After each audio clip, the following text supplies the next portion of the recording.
Next exercise is really closely related to observing how the suits grow from ace to 10, suit to suit, without really getting into numerology per se.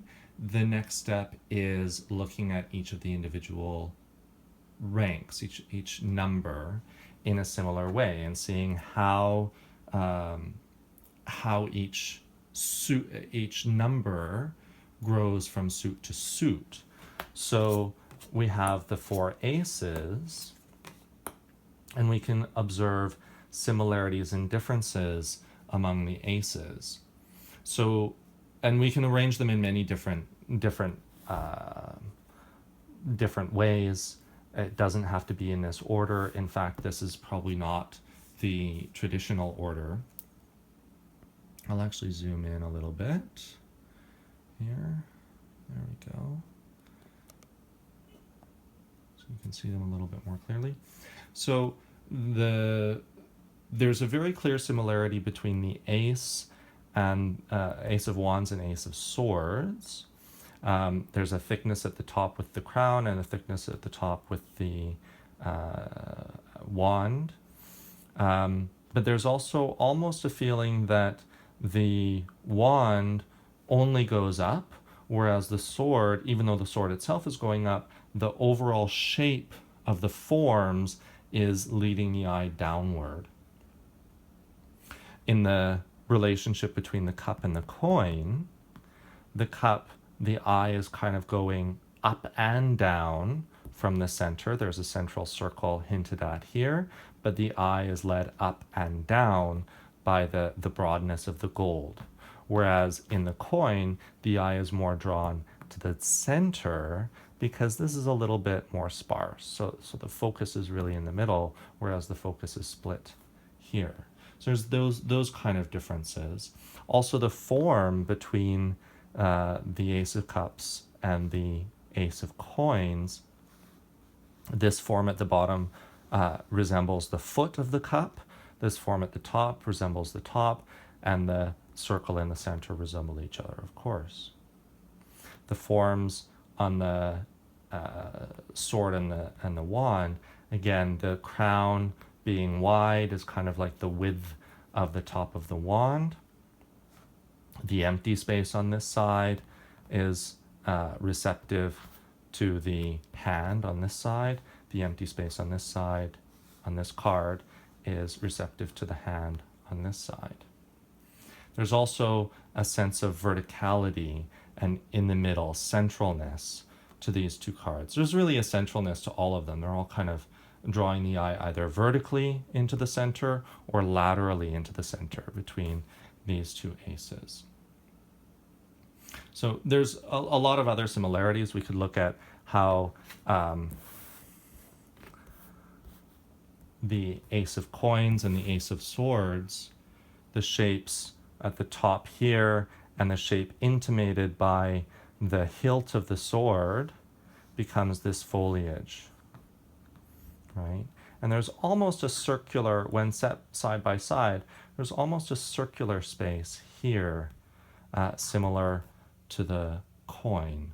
Or the coin, the circle of the coin, could actually become the ruffle of the costume on the hand.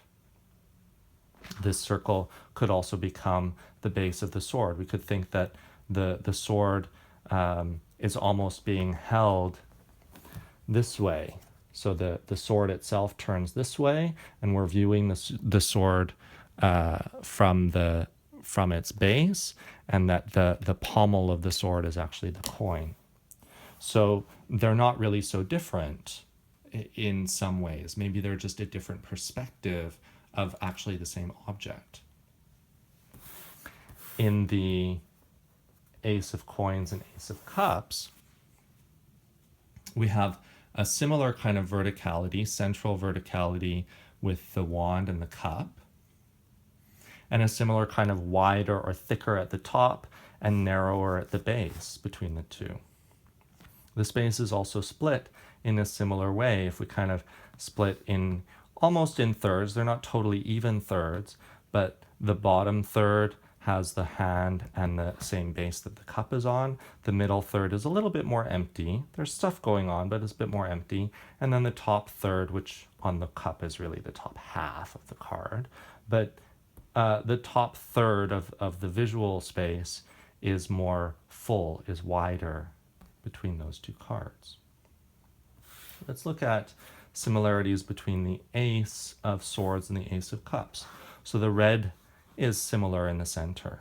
And then we have, again, a verticality and actually some lateral aspects too.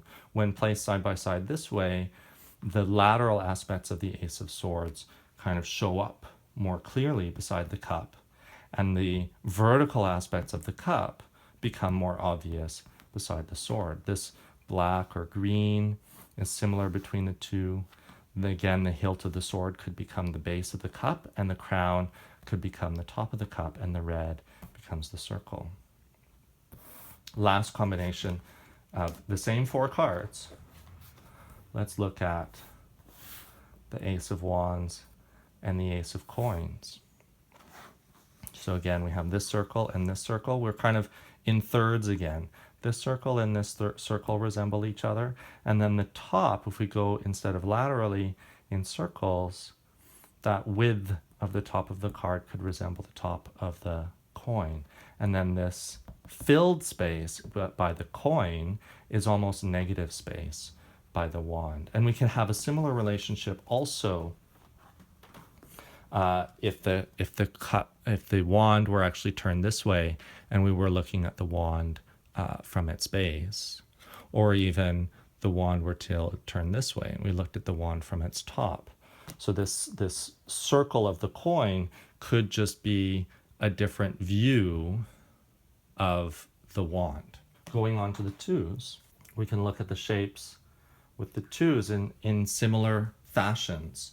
So between the cup and the coin, we have a similar circularness here that's reflected in the bottom coin, circularness in the top that's reflected in the top coin, and then this being split through the center, two objects being split by the center across the middle of the card. Here it's the plant stem, here it's the ribbon, and the two plants on either side are actually the two cups here. Then in between the wands and the swords, there's an X almost hinted at from the bud here through this leaf to this bud, and then to the hilt and scabbard of the swords. It creates a similar line, a similar X as with the wands. And if we follow the blue of these leaves, the blue actually creates a similar Vesica Pisces shape as the two crossed swords. The center flower becomes the crossing of the actual swords. These leaves on the sides here grow and become the leaves on the sides here. So there's many visual similarities from card to card across the twos.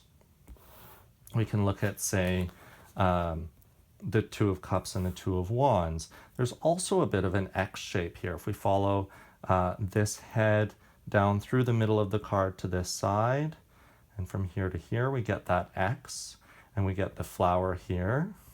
The flower that's here becomes the shield here. The flower here becomes a larger flower here. The two cups become the two sets of leaves on each side. Between the sword and the cups, these things off the sides become the two buds. The two characters here become the two buds, or vice versa. The buds actually become the characters. This flower, again, maybe we have a change in perspective. So this flower, which is being seen kind of straight on, becomes this flower which is being seen from the side. So maybe this flower turns from being a circle this way, this way, to being a circle being viewed this way. So instead of flat, it's the other way. And then even here, these could be viewed as the handles of, not the actual handles of the sword, but the handles that where you hold the sword by its scabbard here can then become the grip points of holding the cup. And we get a similar rounded shape here if we go from the shield around the cup to the top flower, and from the shield around the cup to the top flower on the other side. And then this blossoming is almost like the crossing and dividing of the two swords at the top. So there's lots of visual symmetry or visual correspondences.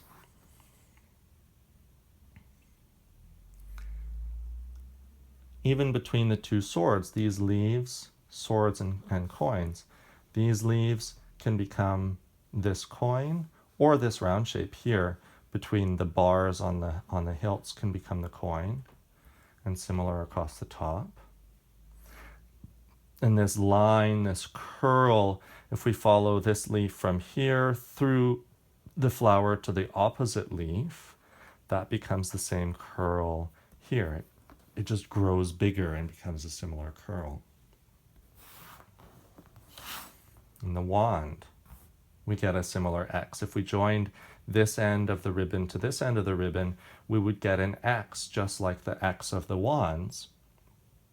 The foliage on this side becomes the foliage and the curl of the ribbon on this side, and this one becomes the curl, the base becomes the flower, and this leaf pretty much remains the same. So all these visual similarities from card to card, and we could go through the same exercise at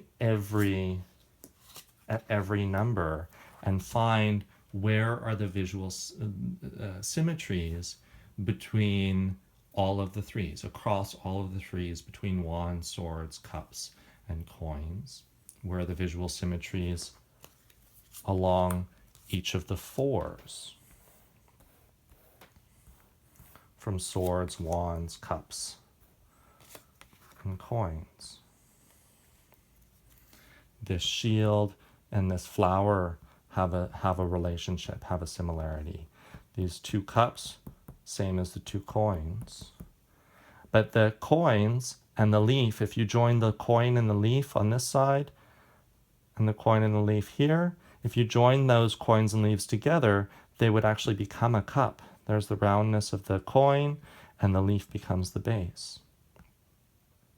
These larger flowers on either side of the shield become these leaves on either side of the stem. So there are all these kind of visual similarities, what Enrique Enriquez calls eye rhymes between the cards. And they're not just through the entire suit. They're not just through all of the numbers, each individual number. They're in fact across the entire deck of cards. No matter how randomly they're drawn, you can make these visual connections from card to card, and you can see the relationships and how one card grows into the next, or how one card is related to the next based on these eye rhymes. And that is one of the beauties of the limited color palette in this particular deck. We only have 4 colors: the black, the blue, the yellow, the red, and the cardstock color, which is maybe a 5th color. So that limited palette helps the eye organize all those different visual cues, and helps gather one set of visual cues and make connections from one set to the next. Then there's always, of course, well, what are the differences? So for instance, in this particular layout, if we called it a layout, the card that jumps out as being kind of different from all of them in one way is the 3 of Wands. All of them, the wands are so much wider, and the red just jumps out.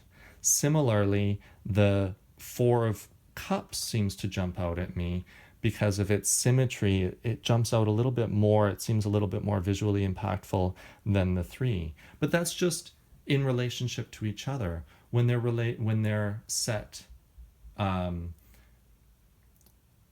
beside each other differently, different visual cues jump out. So that's the next exercise. I guess that's probably the second or third exercise in studying the Marseille Tarot, studying the cards.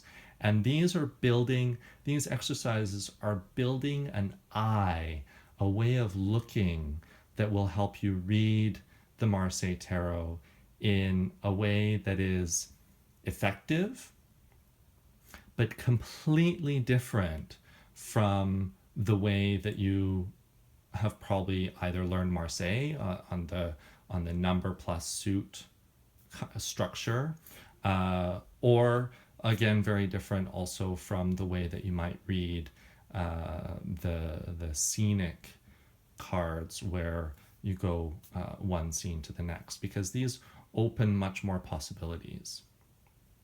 So practice that with all of the ranks. Go through first each of the suits, ace to 10, then go through all of the ranks, all 4 cards from each suit for each rank, and just look for the visual similarities, the eye rhymes, and enjoy. And once again, just like last time, reward yourself. Buy yourself a nice bouquet of flowers and study them, observe them, or plant a plant. Maybe it's springtime by the time you watch this.